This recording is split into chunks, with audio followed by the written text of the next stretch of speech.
Purihin natin ang Diyos. Purihin natin ang Diyos.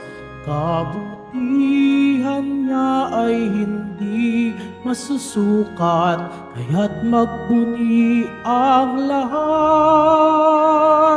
Pag-ibig niya ay wagas, pag-asa natin at lakas.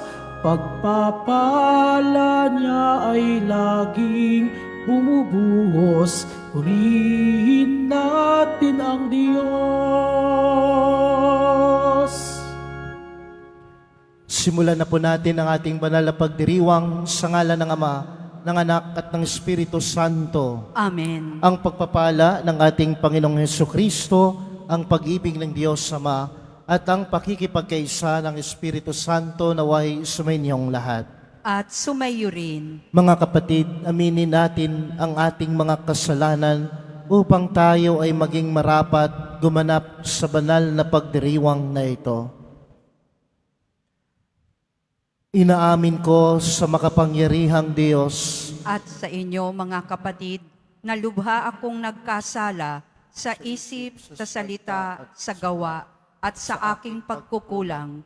Kaya isinasamo ko sa mahal na Birheng Maria, sa lahat ng mga anghel at mga banal, at sa inyo mga kapatid, na ako'y ipanalangin sa Panginoong ating Diyos. Kaawaan tayo ng makapangyarihang Diyos, patawarin tayo sa ating mga kasalanan, at patnubayan tayo sa buhay na walang hanggan. Amen. Panginoon, kaawaan mo kami. Panginoon, kaawaan mo kami. Kristo, kaawaan mo kami.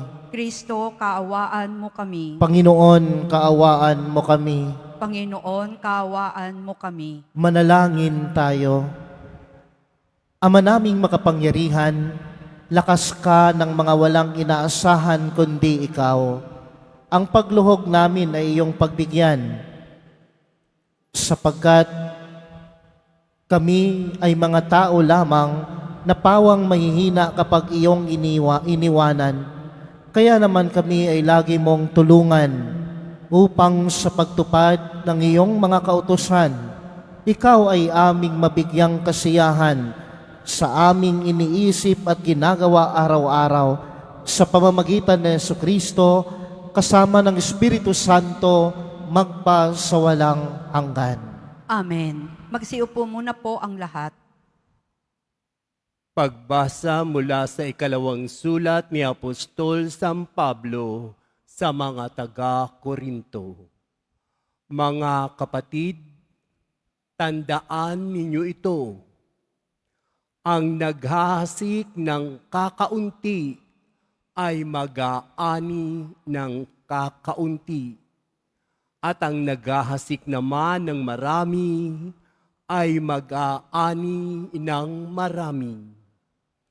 Ang bawat isa'y dapat magbigay ayon sa sariling pasya, maluwag sa loob at di napipilitan lamang, sapagkat ang ibig ng Diyos ay kusang pagkakaloob. Magagawa ng Diyos na pasaganain kayo sa lahat ng bagay, higit pa sa inyong pangangailangan, upang may magamit kayo sa pagkakawang gawa. Gaya ng sinasabi ng kautusan, siya'y namumudmud sa mga dukha. Walang hanggan ang kanyang kabutihan. Ang Diyos ang nagbibigay ng binhing ihahasik at tinapay na makakain. Ang siya ring magbibigay sa inyo ng binhi at magpapalago nito upang mamunga ng sagana ang inyong kabutihang loob. Pasasaganain niya kayo sa lahat ng bagay para lalo kayong makatulong sa marami. Sa gayoy, Dadami ang magpapasalamat sa Diyos dahil sa inyong tulong na dadalhin ko sa kanila. Ang salita ng Diyos. Salamat sa Diyos. Mapalad siya na may takot sa Diyos na magandang loob. Mapalad siya na may takot sa Diyos na magandang loob. Mapalad ang tao na may takot sa Diyos. Siyang sumusunod ng buong alindog. Ang kanyang lipi magiging dakila, pati mga angkan ay pinagpapala. Mapalad siya na may takot sa Diyos na magandang loob. Magiging sagana sa kanyang tahanan. Katarungan niya'y walang katapusan. Ang taong matuwid, may bait at habag. Kahit sa madilim, taglay ay liwanag. Mapalad siya na may takot sa Diyos na magandang loob. Mabait na lubha, lalo sa mahirap. Ang pagiging matwid ay di nagwawakas. Buong karangalan siyang itataas. Mapalad siya na may takot sa Diyos na magandang loob. Magsitayo na po ang lahat.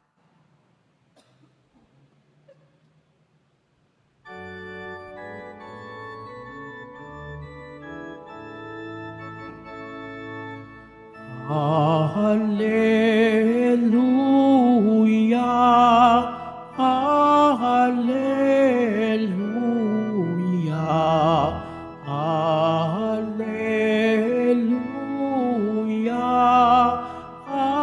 Hallelujah.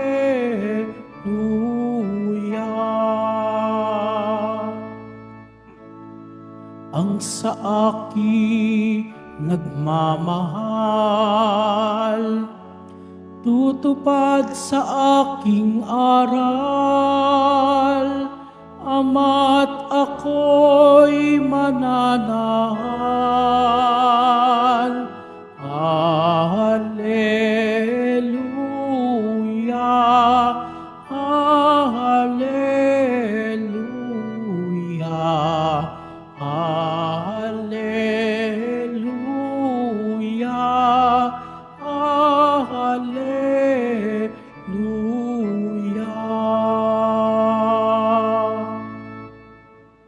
Sumainyo ang Panginoon. At sumayo rin. Ang mabuting balita ng Panginoon ayon kay San Mateo. Papuri sa iyo, Panginoon. Noong panahon iyon, sinabi ni Jesus sa kaniyang mga alagad, "Pag-ingatan ninyo na huwag maging pakitang tao lamang ang paggawa ninyo ng mabuti. Kapag ganyan ang ginawa ninyo, wala kayong matatamong gantimpala buhat sa inyong amang nasa langit. Kaya nga kapag naglilimos ka, huwag mo nang ipagmaingay ito, katulad ng ginagawa ng mga mapang-imbabaw doon sa sinagoga at sa mga lansangan. Ginagawa nila ito upang purihin sila ng mga tao. Sinasabi ko sa inyo, tinanggap na nila ang kanilang gantimpala. Ngunit kung nanglilimos ka, huwag mo nang ipaalam ito kahit sa iyong pinakamatalik na kaibigan upang malihim ang iyong paglilimos. At gagantihan ka ng iyong amang nakakikita ng kabutihang ginawa mo ng lihim. At kapag nananalangin kayo, huwag kayong tumulad sa mga mapangimbabaw. Mahilig silang manalangin ng patayo sa mga sinagoga at sa mga panulukang daan upang makita ng mga tao. Sinasabi ko sa inyo, tinanggap na nila ang kanilang gantimpala. Ngunit kapag nananalangin ka, pumasok ka sa iyong silid at isara mo ang pinto. Saka ka manalangin sa iyong amang hindi mo nakikita. At gagantihan ka ng iyong amang nakakikita ng kabutihang ginagawa mo ng lihim. Kapag nag-aayuno kayo, huwag kayong magmukhang malungkot tulad ng mga mapangimbabaw. Hindi sila nag-aayos upang malaman ng mga tao na sila'y nag-aayuno. Sinasabi ko sa inyo, tinanggap na nila ang kanilang gantimpala. Kapag ikaw ay nag-aayuno, mag-ayos ka ng buhok at maghilamos upang wag mapansin ng mga tao na nag-aayuno ka. Ang iyong amang hindi mo nakikita, ang siyang lamang makakaalam nito. Siya na nakakikita ng kabutihang ginagawa mo ng lihim, ang gaganti sa inyo. Mga kapatid, ang mabuting balita ng Panginoon. Pinupuri ka namin, Panginoong Hesu Kristo. Magsiupo muna po ang lahat. Magandang umaga po sa inyong lahat. Pakibati naman po ang inyong mga katabi ng isang magandang umaga at gayon din po sa likuran po ninyo, batiin nyo din po siya ng isang magandang umaga. Alam niyo po, may nabasa po ako sa isang online or sabihin na dating sa isang Facebook. Ang sabi po doon ay, kaya pala hindi pa binibigay ng Diyos ang aking mga kahilingan o grasyang pinapanalangin ko kasi may gustong pabitawan sa akin ang Diyos. No? Ulitin ko po, kaya pala minsan ay hindi pa binibigay ng Diyos ang panalangin na inaasam ko, ang hinihiling ko sa Kanya kasi may gusto siyang pabitawan sa akin na mahalaga. Di ba? Kasi inuwan ko kung ano yung gustong pabitawan sa iyo ng Diyos. Pero marahil yung gustong pabitawan sa iyo ng Diyos, yung hindi ka fake sa harap ng Diyos at hindi ka fake sa harap ng sambayanan, ng kanyang sambayanan o sa iyong kapwa. Yung bang magpapakatoo ka sa Diyos, hindi ka isang mapangimbabaw at magpapakatoo ka doon sa iyong kapwa at hindi ka mapangibabaw doon sa iyong kapwa. Kasi kadalasan siguro sinasabi mo ito ay strong naman ako, malakas naman ako sa gitna ng problema, sa gitna ng mga problema sa buhay, sa gitna ng mga pagsubok sa buhay, kaya ko yan kasi malakas naman ako. But deep inside, you are pretending to be strong, but deep inside, wasak ka na, pagod ka na, nanghihina ka na, nawalan ka na ng gana. Pero hindi mo yan sinasabi doon sa iyong asawa, hindi mo yan sinasabi doon sa iyong mga anak. Hindi naman kawalan ng points natin, ng pagiging tao natin, kung magpapakatoo tayo doon sa ating sarili. Nasabihin natin na nangihina din ako, napapagod din ako, nasasaktan din ako, nawawalan din ako ng gana sa kabila ng problema. Ulitin ko, hindi ang kabawasan sa pagiging tao natin, hindi ang kabawasan sa pagiging anak ng Diyos natin kung magpapakatoo tayo at hindi tayo peke sa harapan ng tao at sa harapan ng Diyos. May mga pagkakataon sa buhay natin na sinasabi natin, hindi ko kailangan ng tulong ng iba kasi malakas naman ako sa panahon ng problema. Hindi ko kailangan ng biyaya ng iba kasi alam ko naman, kaya ko ito. No? Kasi malakas nga ako, masigla nga ako, strong ako sa harap ng problema. Pero again, sometimes you're pretending to be strong. No? You're pretending to be okay. But deep inside, you are not okay. Wasak ka na, napanghihinaan ka na durog ka na, at nawawalan ka na ng gana. My dear brothers and sisters, sometimes, sabi nga nila, it's okay not to be okay. No?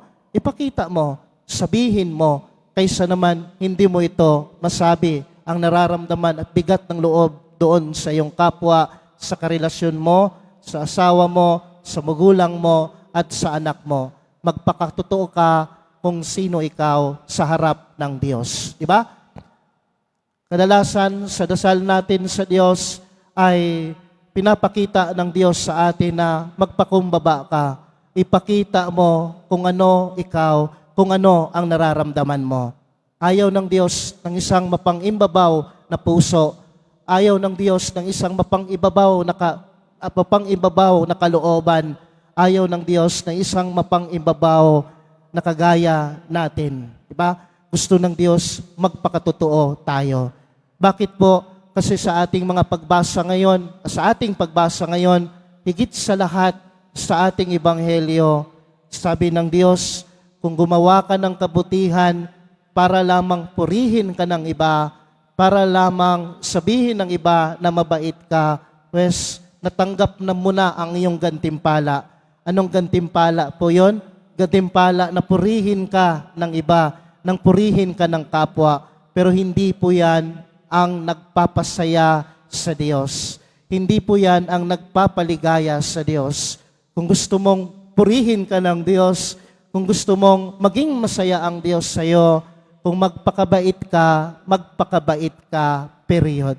Kung gumawa ka ng kabutihan, huwag mo nang i-post sa Facebook, huwag mo nang sabihin sa Facebook, huwag mo nang mag-selfie at nagbigay ka ng limos doon sa iyong kapwa. Basta kung magbigay ka ng kabutihan dahil alam mo na mabuti ang Diyos, kaya binahagi mo ang kabutihan ng Diyos doon sa iyong kapwa. Amen?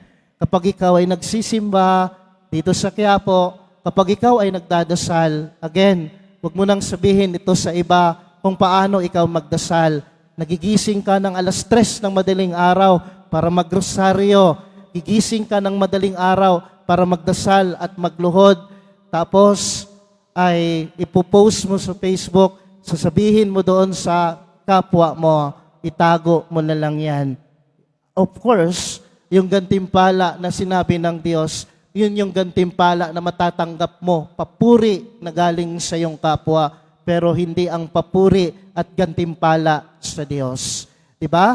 Mas nanaisin ng Diyos na makita ang puso mong na may kabutihan, ang puso mo na may kabaitan, ang puso mo na nananalangin na ikaw lang at ang Diyos ang nakakaalam. Gusto ng Diyos na magpapatotoo ka. Kung mabuti ka, gagawa ka ng kabutihan at kabaitan at kabanalan, ayan, period. Wala nang iba pa. Ginawa mo yan dahil mahal mo ang Diyos. Ginawa mo yan dahil gusto mo na bigyan ka ng biyaya at grasya ng Diyos. At higit sa lahat, ginawa mo yan upang mas mapalapit ka sa Diyos. Uulitin ko, pagkatapos malamang ng misa, gagawa ka ng kabutihan. Pagkatapos ng misa, babatiin mo yung mga kagalit mo sa buhay. Pagkatapos ng misa, patatawarin mo yung nagkakasala sa iyo. Huwag mo yang ipakalandakan. Huwag mo yang sasabihin. Ginawa mo yan dahil naranasan mo ang kabutihan at kabanalan at pagmamahal ng Diyos sa iyo. Kaya mo yan binahagi mo sa iyong kapwa. Nagpatotoo ka sa Diyos, nagpatotoo ka rin doon sa iyong kapwa nang walang pag-aalinlangan. Gusto ng Diyos na tanggalin mo sa buhay mo ang pagbabalat kayo. Gusto ng Diyos tanggalin mo sa buhay na mapang-imbabaw ka para pumasok ang grasya ng Diyos sa buhay mo. Para pumasok ang biyaya sa Diyos sa buhay mo. Ang mapang-ibabaw at hindi totoo sa kapwa ay maaring maging hadlang ito upang pumasok at manahan ang grasya at biyaya ng Diyos sa buhay mo. Gusto mo na ng Diyos na tanggalin mo muna yan. Maging totoo ka sa Kanya. Kung mahina ka, sabihin mo sa Diyos. Kung may problema ka, sabihin mo sa Diyos na kailangan mo ang tulong niya. Kung nagkasala ka, higit na huwag kang lumayo sa Diyos sapagkat kailangan mo ang Kaniyang grasya. Kung nagkamali ka sa kapwa mo, humingi ka ng tawad sa iyong kapwa. Hindi yan kabawasan na ikaw ay mapagkumbaba doon sa Diyos at sa kapwa. Gusto ng Diyos ang magandang puso at magandang kaluluwa. Gusto ng Diyos ang hindi peke na puso, totoong puso at totoong kaluluwa upang mas lalong mapalapit ka sa Diyos, upang mas lalong bigyan ka ng gantimpala ng Diyos. Di ba? Ang gantimpalang inihingi natin at inaasam natin ay hindi galing sa papuri ng ibang tao. Hindi galing sa ibang tao, kundi galing sa Diyos, ang ating mahal na pong Jesus Nazareno. Kaya ang tanong, ano ba ang magpapasaya sa Diyos sa araw na ito? Masaya ba siya sa akin? Magiging masaya ang Diyos sa iyo kung bitawan mo ang gustong ipabitaw ng Diyos sa iyo. Maging totoo ka sa Diyos at maging totoo ka doon sa iyong kapwa. Huwag kang mapang-imbabaw sapagkat ayaw ng Diyos ang isang mapang-imbabaw na puso at mapang-ibabaw na kaluluwa. Kung yan ang gagawin mo, walang gantimpala na ibibigay ng Diyos sa iyo. Pero kung yan ay bibitawan mo, yung mga pusong hindi totoo at pusong fake sa harap ng Diyos at sa tao, bibigyan ka ng gantimpala sa Diyos. Anong gantimpala yon? Hindi ko alam. Tanging ikaw lang ang Diyos at ang Diyos lang ang nakakaalam kung anong reward ang ibibigay sa iyo pagdating ng isang araw. Tumayo na po ang lahat.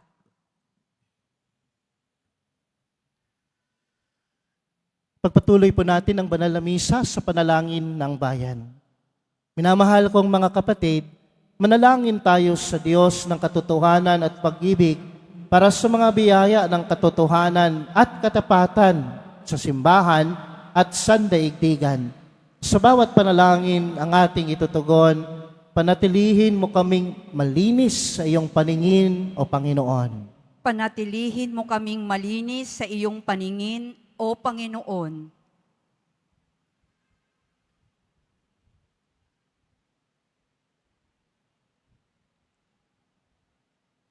Ang simbahan naway isaloob ang gawain at misyon ng pagpapanibago upang malinaw na maunawaan ng lahat si Kristo. Manalangin tayo. Panatilihin mo kaming malinis sa iyong paningin, O Panginoon. Ang mga pari at mga reliyoso naway maging mga masigasig na tagapagpahayag ng Ebanghelyo sa pamamagitan ng pagsaksi sa kanilang sariling buhay. Manalangin tayo. Panatilihin mo kaming malinis sa iyong paningin, O Panginoon. Ang mga lingkod, pangmamamayan at komunidad naway maging tapat at hindi makasarili sa kanilang gawain ng paghahatid ng katarungan, karangalan at pagkakaisa sa mga taong kanilang pinaglilingkuran. Manalangin tayo. Panatilihin mo kaming malinis sa iyong paningin, O Panginoon. Ang mga may sakit at mga nabibigatan sa buhay, naway makita ang di karaniwang pag-ibig at pagkalinga ng Diyos sa pamamagitan ng kanilang mga pamilyang nag-aalala sa kanilang kapakanan. Manalangin tayo. Panatilihin mo kaming malinis sa iyong paningin, O Panginoon. Ang mga yumao naway masiyahan sa walang hanggang kapayapaan ng Diyos. Manalangin tayo. Panatilihin mo kaming malinis sa iyong paningin, O Panginoon. Ama naming Diyos, tulungan mo kaming ibigin at paglingkuran ka sa diwa ng katotohanan sa pamamagitan ni Jesucristo na aming daan patungo sa iyo. Hinihiling namin ito sa pamamagitan ni Kristong aming Panginoon. Amen. Magsiupo muna po ang lahat.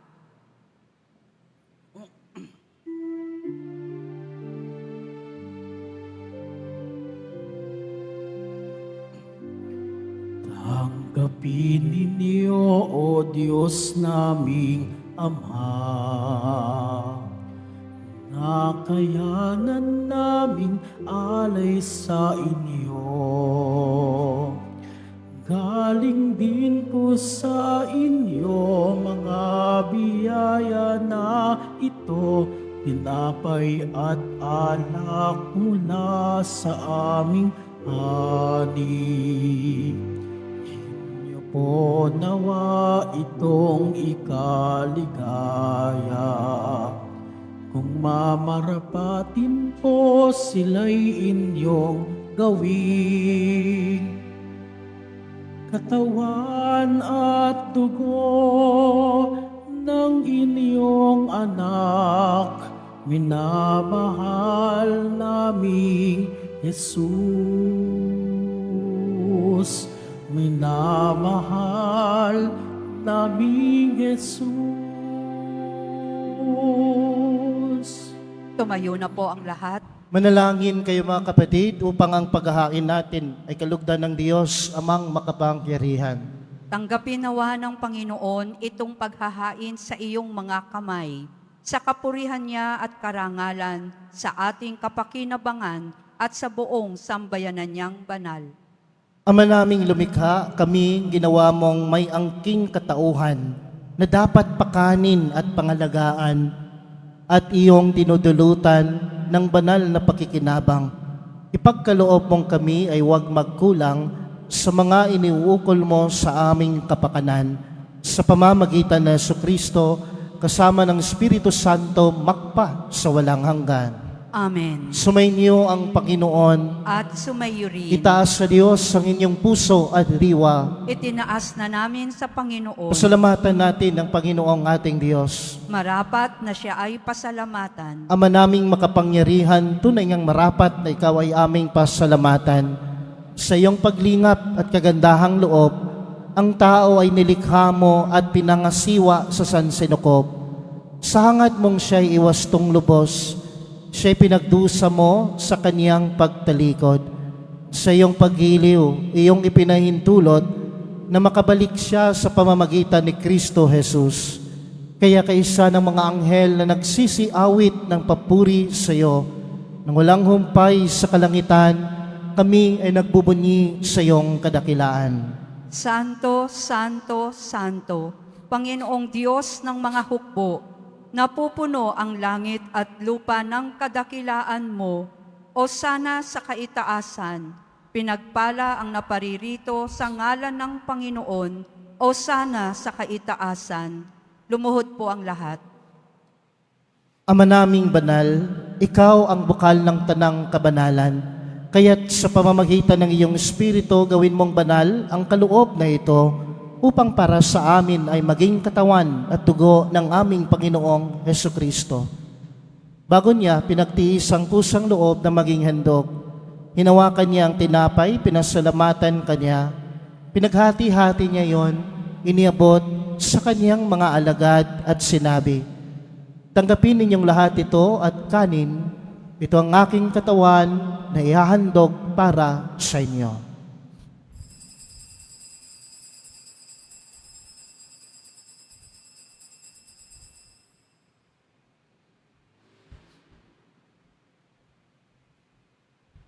Gayon din naman, matapos ang hapunan, hinawakan niya ang kalis.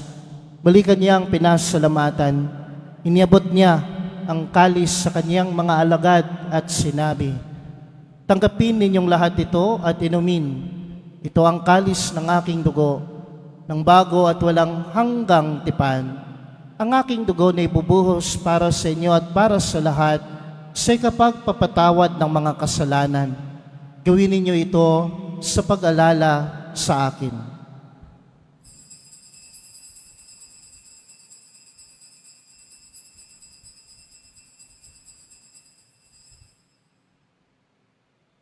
Tumayo na po ang lahat. Ipagbuni natin ang misteryo ng pananampalataya. Si Kristo'y namatay, si Kristo'y nabuhay, si Kristo'y babalik sa wakas ng panahon. Ama, ginagawa namin ngayon ang pag-alala sa pagkamatay at muling pagkabuhay ng iyong anak. Kaya tinialay namin sa iyo ang tinapay na nagbibigay buhay at ang kalis na nagkakaloob ng kaligtasan. Kami ay nagpapasalamat dahil kami ay iyong minarapat na tumayo sa harap mo para maglingkod sa iyo. Isinasamo namin kaming magsasalo-salo sa katawan at dugo ni Kristo ay mabuklod sa pagkakaisa sa pamamagitan ng Espiritu Santo. Ama, lingapin mo ang iyong simbahang laganap sa buong daigdig. Puspusin mo kami sa pag-ibig kaysa ni Leon na aming Santo Papa at ni Jose na aming Obispo at ng Tanang Kaparian. Alalahanin mo rin ang mga kapatid naming nahimlay nang may pag-asang sila ay muling mabubuhay, gayon din ang lahat ng mga pumanaw. Kaawaan mo sila at patuloyin sa iyong kaliwanagan. Kaawaan mo at pagindapatin kaming lahat na makasalo sa iyong buhay na walang wakas. Kaisa ng mahal na Berheng Maria na ina ng Diyos, ng kabiyak ng puso niyang si San Jose, kaisa ng mga apostol ni San Juan Bautista at ng lahat ng mga banal na namuhay dito sa daigdig ng kalugod-lugod sa iyo. May pagdiwang nawa namin ang pagpupuri sa kararangal mo sa pamamagitan ng iyong anak na aming Panginoong Jesucristo.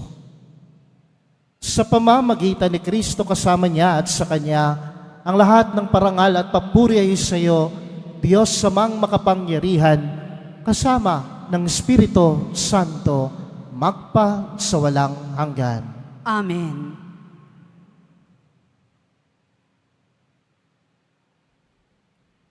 Sa tagubilin ng mga nakagagaling na utos at sa turo ni Jesus na Panginoon natin na Diyos, ipahayag natin ng lakas loob. Ama namin, sumasalangit ka, sambahin ang ngalan mo, mapasa amin ang kaharian mo, sundin ang loob mo dito sa lupa para nang sa langit.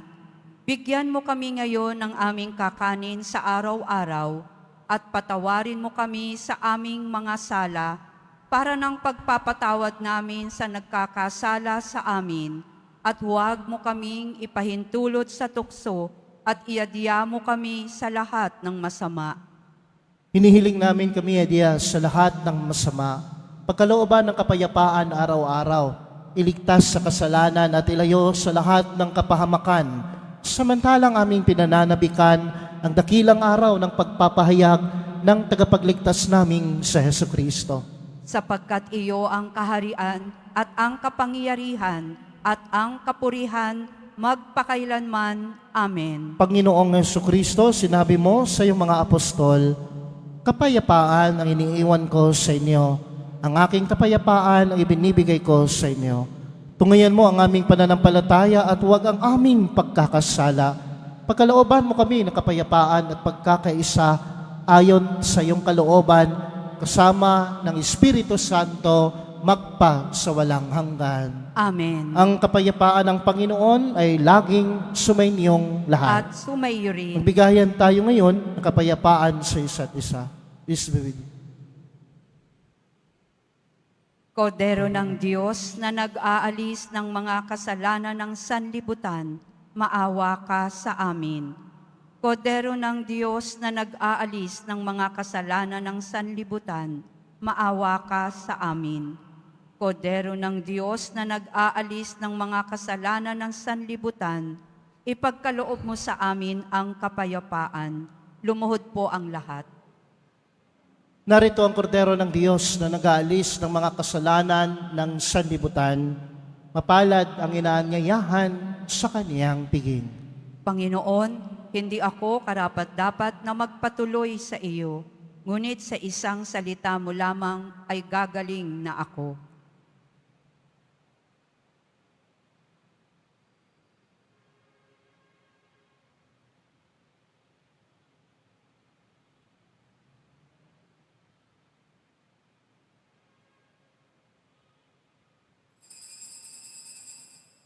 Para sa lahat ng tatanggap ng banal na komunyon, sasagot po tayo ng amen pagkasabi ng pari o ng lay minister ng katawan ni Kristo at isubo agad sa bibig bago umalis sa harapan ng pari o lay minister.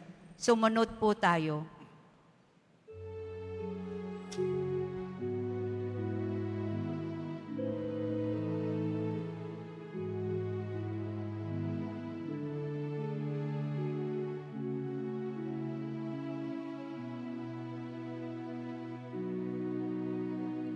You are my hope my strength. You guide me and embrace me with your love.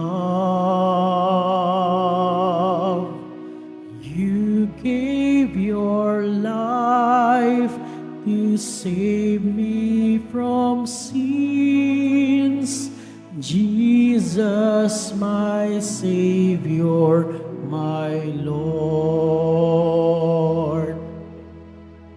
I will proclaim that you are my God, the God of mercy and the giver of life.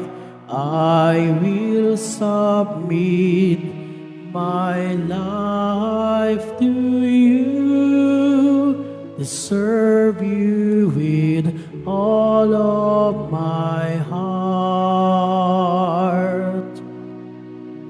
You are my hope and my strength.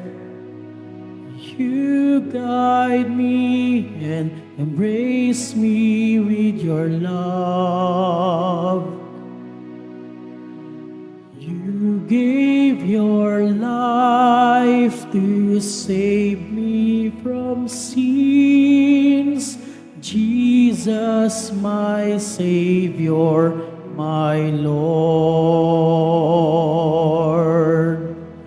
Guide me each day to learn how to love. I am your servant, and you are my King. I offer to you my heart and my mind. Use me, Lord Jesus, my God. You are my hope and my strength. You guide me and embrace me with your love. You gave your life to save me from sins. Jesus, my Savior, my Lord. Jesus, my Savior, my Lord.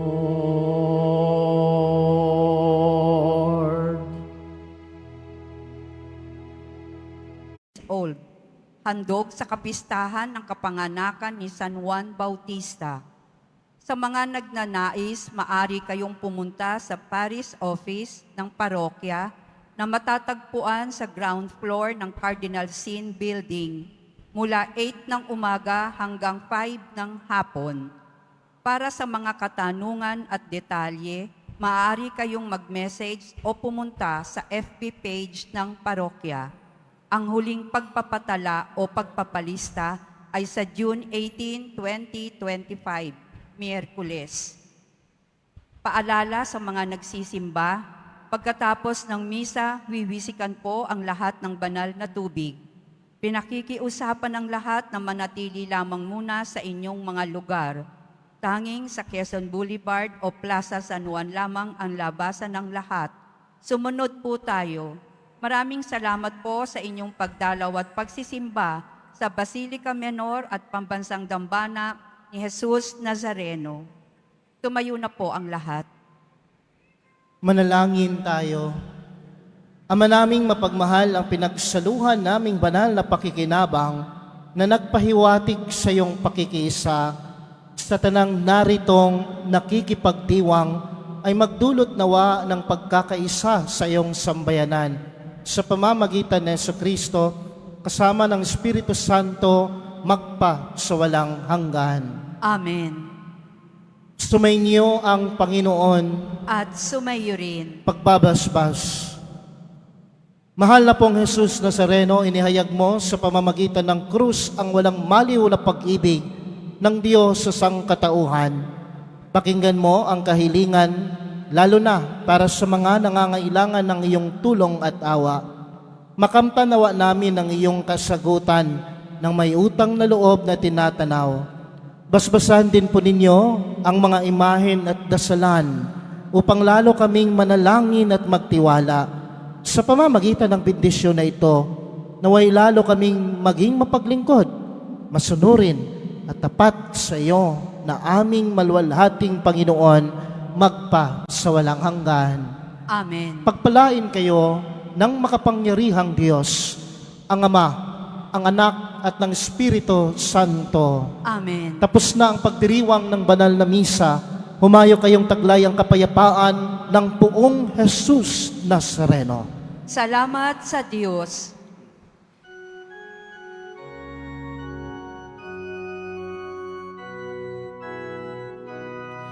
Nuestro Padre Jesus Nazareno, sinasamba ka namin, pinipintuho ka namin, aral mo ang aming buhay at kaligtasan. Nuestro Padre Jesus Nazareno, iligtas mo kami sa kasalanan. Ang krus mong kinamatayan ay sagisag ng aming kaligtasan. Nuestro Padre Jesus Nazareno, dinarangal ka namin.